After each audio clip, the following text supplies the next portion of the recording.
घरात लावले आता मुलांनी. आज वैजापूर तालुक्यामध्ये 100 उदाहरणं देईन मी तुम्हाला. आज रामेश्वर राणे तुमचं चांडगावला, त्याला विचारा तुम्ही जाऊन, तुझ्या मुलाला फी किती होती? इंजिनिअरिंगला नंबर लागला तर त्याला फी होती 1,45,000 वर्षाला. तर 5 वर्ष किती होते पाहतो, आता किती 28,000 रुपये वर्षाला. म्हणजे किती मोठा फरक आहे आणि मार्कात फायदा आहे. म्हणजे याचे जे आता पोलीसचं उदाहरण सांगितलं, आता 15,000 पोलीस भरती आहे. आता आपले 50 पोलीस होणार पाहिजे, तुम्हाला आजच सांगतो मी. म्हणजे हे भरती झाल्यानंतर हे एक सर्टिफिकेट मी तर म्हणतो, एक कागद हा 1 कोटीचा, 1 कोटीचा किमान 1 कोटीचा. तुम्हाला नोकरी, शिक्षण याच्यात इतके मोठे आणि हेच बेस आहे तुम्हाला. आणि आपण जर काम नाही केलं, आपण दिशा नाही दिली समाजाला, तर मग आता आहेच, मग राजकारण चालूच राहील. राजकारण नंतर करू ना आपण, मी म्हणत नाही तुम्हाला राजकारण करू नका, पण हे महत्त्वाचं काम आहे, अत्यंत महत्त्वाचं काम आहे. मुलाबाळाचं पुढं गेल्यानंतर तुम्हाला विचारत नाही का तुमची जमीन किती एकर आहे, अकाउंटवर किती पैसे, मुलं काय करता हेच विचारतात बाबा, का दुसरं विचारतात. एखादा टुकार बोल गेलेले 10 कोटी कमवून टाकतो ना तो. म्हणजे शिक्षण हा बेस म्हणून दादांनी जे सांगितलं त्यानुसार आपण या मार्गक्रमण करतोय. आणि हा जो विषय हा अत्यंत महत्त्वाचा आहे. याच्यात राजकीय लोक असतात, तुम्हाला माहीत सगळे, तिकडचे 4 आणि इकडच्या. आपले लोक म्हणतात नाही नाही होतं, आम्हाला घ्यायचं नाही. आता यांनी चोऱ्या केल्या 10,000 कोटीची प्रॉपर्टी, याला काय घ्यायचं नाही. इथं मरताय, शेतकऱ्याचे मुलं आत्महत्या करताय. आज विषय असा आहे का शेती जे पिकवतो 5 एकर जमीन, त्याला तो शिकू शकत नाही मुलाला. आज मी मुलींचं बघतो, मुलीला शिकायला पैसे नाही, 2 लाख रुपये कुठून आणायचे, नंबर लागला पैसे वर्षाला कुठून आणायचे, 1.5 ते 2 लाख रुपये वर्षाला लागतात. आणि आपण काय करतो, मग जाऊ दे शिकू नको, तुझं लग्न करून टाकतो आपण. त्याच्यामुळे तिचे जे गुण असतात ते बाहेर येत नाही ना, म्हणजे पाया उभं करतायत. त्याच्यामुळे आपण लग्न, आणि ही बेस आपल्या समाजाला समजलं पाहिजे आणि समजायला लागला आता. म्हणून दादासारखा एक चांगला माणूस आपल्या, म्हणजे इतका मोठा माणूस आहे तुम्हाला सांगतो, याची तुलना देशात नाही होऊ शकत. कुणी 2 कोटी लोक जमून दाखवा देशामध्ये. आज ही ताकद आहे मनोज दादाची. तुम्ही आणि मनोज दादा जातीवादी मानता लोक, कोणते जातीवादी? आता महादेव मुंडेचं हत्या झाली, त्यांची मंडळी, त्यांची बायकोची ज्ञानेश्वरी मुंडे मनोज दादाकडे आली, म्हणजे आम्हाला न्याय पाहिजे. 18 महिने झाले पण न्याय नाही. मनोज दादांनी लगेच सभा घेतली, तिथं लगेच यासाठी लावली, चौकशी सुरू झाली. संतोष सूर्यवंशी नावाचा तरुण आहे, दलित समाजाचा, त्याला परभणीमध्ये जेलमध्ये मारताना इतकं मारलं, पोलीस मरून गेला. तिथं मनोज दादांनी सभा घेतली. आणि कोणता जातीवादी?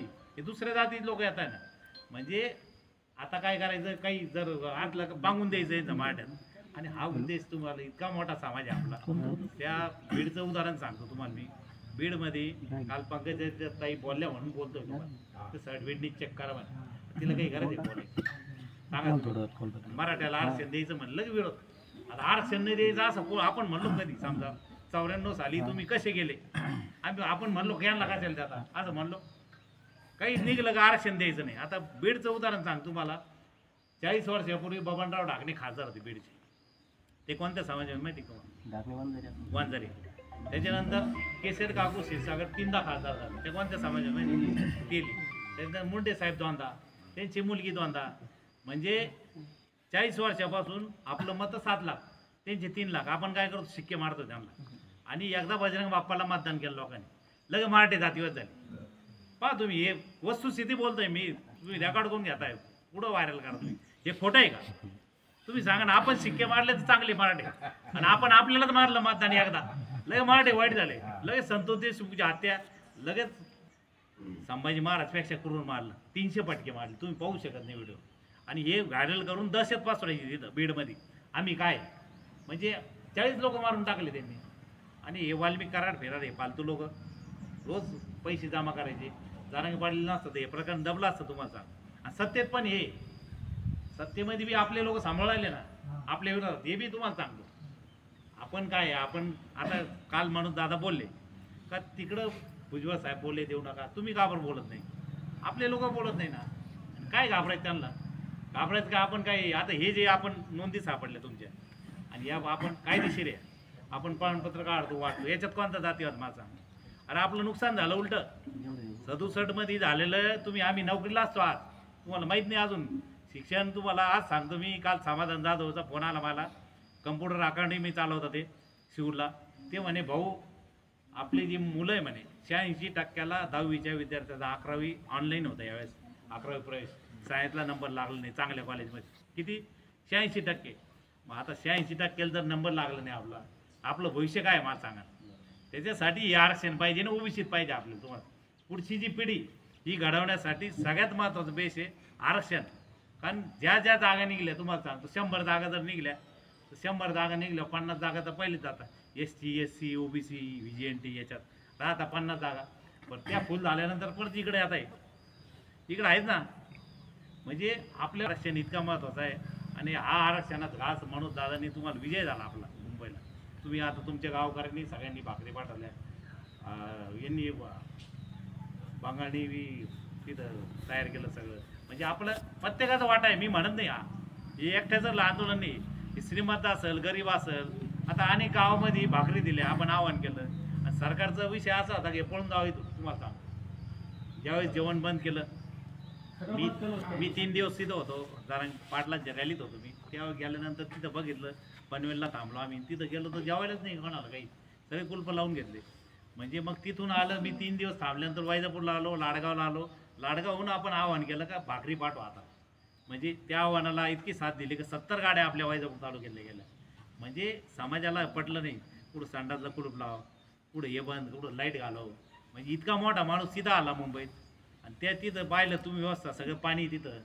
म्हणजे हाल करायचे होते आणि पळून लावायचं होतं. पण ही जाते. आता मी मुंबईला होतो, ते लोक म्हणे बहुत बेकार जाते तू म्हणे. त्या लोक बोले मुंग्यासारखे उठले ना सगळे. यांचे इथं विकलेले होते सगळे. फक्त पुढारी जो प्रसन्न जोशी त्यांनी बिचाऱ्यांनी इतकं चांगलं दिलं, त्याचे आभार मानतो मी. आपलं सगळं वस्तूची दाखवली समाजाला काय पाहिजे काय नाही. आणि हे बेस आहे समाज.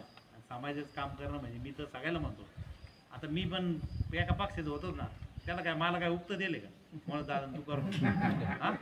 पण हे दिसतंय मला लाभ झाला ना. आणि या समाजाचा विषय इतका मोठा आहे का येणाऱ्या काळामध्ये आपल्याला मनोज दादासारखं नेतृत्व लाभलं असं नेतृत्व होणार नाही. तुम्हाला सांगतो या देशात नाही होणार. परवा बाळूशेठ संचित आम्ही मित्र आहे, आम्ही एका ताटात जेवतो. ते म्हणे आमची गुरु महाराज, आम्ही याला गेलो होतो व्याख्यान राहतं त्यांचं. गुरु महाराज नाही मनोज दादा जरांगे आदमीचे असे बोलले राहून हे लोक कोणाचं नाव नाही घेत म्हणे आमचे गुरु. म्हणजे ते त्यागी ना, ते खाली झोपतात, गाडीत फिरत नाही, पायी फिरतात. ते त्यांचे जे गुरु महाराज आहे ते म्हणे हे कोणाचंच नाव नाही घेत. करोडपती असो आपण मनोज दादा के द्यायचा आदमी हर समाज में चाहिए म्हणे. त्याचं नाव घेतलं आहे म्हणे. म्हणजे आपल्याला अभिमान आहे. तुम्हाला एक सांगता आपल्या समाजात जन्म घातल्या माणसाने आणि इतक्या ताकदीचं नेतृत्व आज कोणाला आरेगारेच करतो उठ म्हणतो इथून. तुम्हाला खरं सांगतो. आणि ते 3 दिवस जे लावले त्यांनी ते इथं येऊन बोला म्हणे स्टेजवर. विखे साहेब म्हणे हे जर केला तुमच्या घरी येऊन बसन म्हणे. म्हणजे ही ताकद निर्माण झाली ना, त्यागातून तयार झालेला माणूस आहे. असा माणूस होणार नाही. आणि आपले त्याला काहीच नाही पाहिजे स्वतःला. त्यांचं घर बघितलं तुम्ही जा 7-8 पत्रे काहीच नाही घरी. खरं आहे. आता तुम्ही जाऊन या खरं असे माणसं पाहायला पाहिजे. 2-3 एकर जमीन आहे. हा 2 एकर माणूस काही मुख्यमंत्री नाही काही नाही, पण आवाजाला साथ द्या. म्हणजे ही ताकद. तुम्हाला एक उदाहरण सांगतो. मुंबईला एक न्हावी असतो, तर न्हाव्याकडे उपमुख्यमंत्री कटिंगला जातात. कटिंगला गेल्यावर ते म्हणतात, तो न्हावी त्याला विचारतो का हे मनोज दादाचं आंदोलन काय झालं महाराष्ट्रात, तुला काय करायचं म्हणजे तू न्हावी आहे म्हणजे तुला काय घेणं म्हणजे तू न्हावी. दुसरा उपमुख्यमंत्री परत जातो तिथं, त्याला तोच प्रश्न न्हावी मनोज दादाचं आंदोलन काय झालं. ते म्हणे तुला काय करायचं. मग मुख्यमंत्री जातात तिथं. मुख्यमंत्री गेल्यावर तेच विचारतो आता ते मराठा येणार इकडं सगळं बंद पडून जाईल, 2 वर्ष बंद चालू आहे, ते उपोषण चालू त्याचा अर्थ ते तुला काय करायचं. मग एका ठिकाणी बसतात ती एक जण मध्ये आला आता यांना हे डोक्यात एवढंच ना मनोज दारांगे मग काही सुचत यांना हे परेशान होते. 3-4 वाजे मीटिंग चालायच्या. ते म्हणे यार ते मला एक प्रश्न विचारला नावाने तुम्हाला मला तोच विचारला तो मला तोच विचारला म्हणे याच्या माग होऊन तरी असं बरं. मग त्याच्या माग लगे लाल दिव्याची गाडी कमिशनर त्याच्या दारात. अरे बाबा म्हणे तू हा प्रश्न कशाला विचारला, एवढे मोठे माणसं आहे महाराष्ट्र राज्य चालवतात, एवढ्या मोठ्या माणसाला तू तुझी हिंमत कशी झाली. आज नाही म्हणे असंच विचारला ते आंदोलन. नाही म्हणे तुझ्या माग कोणतरी. त्याला 2 फटके द्यावा. फटके दिल्यावर तो म्हणतो खरं सांगू म्हणे मनोज दादाचं नाव घेतलं की यांची केस टाईट होता मला कटिंगला सोडत उदाहरण आहे तुम्हाला. नाव घेतलं थरथर कापता येईल. म्हणजे मनोज दारांगी म्हणलं पळ सुटता नाही सगळे पाहिले तुम्ही. आता विधानसभेला इतके लोक तिथं तुम्हाला सांगतो. तिथं मी होतो तिकिटाच्या वेळेस आपल्या इथले 10 नमुने होते. आता हे कधी ना मला 10 कुठे गेले ते समजा ना मला. म्हणजे ते गंगापूरला 40 जण होते उमेदवार आणि काहीच काम नाही बरं का. आपल्यासारखं काम नाही तालुक्यात जे काम चालू आहे. म्हणजे फक्त निवडणुका आपल्या लोकांचं एक आपल्याला कारण असं आहे, आता हे 29 जूनला आरक्षण निघलं बरं का, नाही खरं सांगतो की आपल्या 29 जूनला आरक्षण निघलं कोणतं ओबीसीचं. असे फोन चालू झाले मला, मी मिटिंग घेतल्या गावात, सगळं केलं, आमचं प्रमाणपत्र काढून दे म्हणलं कशाला, म्हणजे आता हे सरपंच उभं आहे. म्हणजे इतक्या मिटिंग घेतल्या मी तेव्हा, नाही म्हणलं 1 वर्ष झालं मिटिंग घेत, नाही म्हणे आता याला पाहिजे. म्हणजे काही नाही तुम्हाला सांगतो. आता याच्यात कसं आहे, गावात एक सरपंच होतो का 2 होता, एक पंचायत मेंबर, एक जिल्हा परिषद मेंबर, एक आमदार, एक खासदार, याच्यावर होतं कोणी. याच्यात समाज मोठा होतो. तुम्हाला सांगतो मी, आता समाजाचं काम करा. आम्ही जे बाजूला झालो ना याच्यामधून, ते समाजासाठी झालो. म्हणजे हे काम परत होणार नाही. आणि हा इतिहास आहे. तुम्हाला वाटतं तुमची पिढीने गेला कार्यक्रम झाला, आमचा जुनी पिढी तुम्ही नाही शोधल्यामुळे आम्हाला काहीच भेटलं. पुढची पिढी विचार ना आम्हाला, पुढचे लोक काय म्हणत, तुम्ही म्हणून आंदोलन झालं, तुम्ही काय केलं, हे पोरं विचारण. कारण आपल्याला ॲडमिशनच मिळत नाही, इतकी भयान परिस्थिती. म्हणजे आपलं 80%ला 60% नंबर लागतो आज. आणि हा बेस मनोज दादांनी जे मुलाबाळाचा विषय आणि ती तीव्रता आज झालेली आहे. आणि आज परिस्थिती अशी तुम्हाला सांगतो, 3 वर्षामध्ये मनोज दादा मागं राहा, तुम्ही समाज कुठं जातो पाहत. वैजापूर तालुक्याचं सांगतो तुम्हाला, आज 100 मुलांना फायदा झाला. आज हे जे आपण सर्टिफिकेट तुम्हाला काय आणलं 10,000, म्हणजे आपण इतके कोटी पैसे वाटले तुम्हाला, एक सर्टिफिकेट 1 कोटीच झाला तुम्ही. तुम्हाला खरं सांगतो नोकरीपासून तर. आणि याचे अनेक फायदे. हे जे प्रमाणपत्र आहे, आता UPSC जी परीक्षा असते, आपल्याला 5 वर्ष उशिरा जर परीक्षा दिली तर चालतं, म्हणजे नोकरी लागली तर 5 वर्ष नोकरीत फायदा याचा. एखादा क्लार्क झाला तहसीलमध्ये, तर क्लार्क झाला त्याचं प्रमोशन नाही होत, तो रिटायर होतो तिथं. आता तो तहसीलदार पण जातो, हे आरक्षण मिळाल्यामुळं. म्हणजे याचे फायदे सांगतो. आता भरती, नोकर भरती 15,000 पोलीस भरती, 27,000 महानगरपालिका नगरपालिका याच्यात नोकर भरती. त्यात आता याचा आरक्षणाचा आपल्याला ओबीसी आरक्षण फायदा होतोय. म्हणजे इतके मोठे फायदे याचे सांगू शकत नाही, तुम्हाला सांगतो. आणि हा जो लाभ आहे मला, हे जे शिक्षण क्षेत्रात मी पाहतोय ना, आणि अत्यंत हाल आपल्या. आता ते दिवशी बाळू महाराज गिरगावकरचा एक व्हिडिओ पाहिला मी, ते महाराज आहे, ते महाराज बीडचे महाराज आहे, त्यांचा एक व्हिडिओ बघेल. त्याच्यात ते महाराज म्हणतात की एक मुलगा आला माझ्याकडं, माझं दर्शन घेतलं त्याने आणि त्याचे अश्रू माझ्या पायावर पडले म्हणे. तर मी विचारलं त्याला, का रे बाबा का रडतो म्हणे. ते म्हणे आता विषय असा आहे बाबा म्हणे, मला आत्महत्या करायचं वाटलं. म्हणे का बरं. म्हणजे माझ्या घरी 3.5 एकर जमीन आहे, मी MPSC परीक्षा द्यायला गेलो, आम्ही 3 भाऊ म्हणे, पैसेच नाही शिकायला आमच्याकडे. मुंबई पुण्याला गेलो MPSC, जे कमी वर्गाचा नंबर लागला, मी पास नाही झालो. त्याच्यानंतर दुसरा मी कोतवालची परीक्षा दिली म्हणे. आता म्हणजे MPSC विद्यार्थी काय केलं, कोतवालची परीक्षा दिली, त्यात मला 86 मार्क पडले. आणि त्या समोरच्याला विद्यार्थ्याला पडले आरक्षणाचे 60% मार्क. म्हणजे त्याचा नंबर लागला आणि माझा नंबर लागला नाही. आणि घरी काय करतो म्हणे, 3 भाऊ आहे आम्ही, 3.5 एकर जमीन, मला आत्महत्येची गरज वाटते. म्हणजे असं विषय आज महाराष्ट्रात होतोय. आता मुलगा जर गेल्यानंतर बापाला काय दुःख होतं तुम्हाला, आणि मुलं आत्महत्या करून टाकतात. तुम्हाला करता त्याला वाटतं 60%चं मी काय पाप केलं. म्हणजे हा बेस आहे. म्हणजे आपण मुलांच्या आत्महत्या जरी वाचवल्या तरी आपण यशस्वी झालो. आणि हा जो विषय हा इतका मोठा आहे, तुम्हाला दिसतोय छोटा.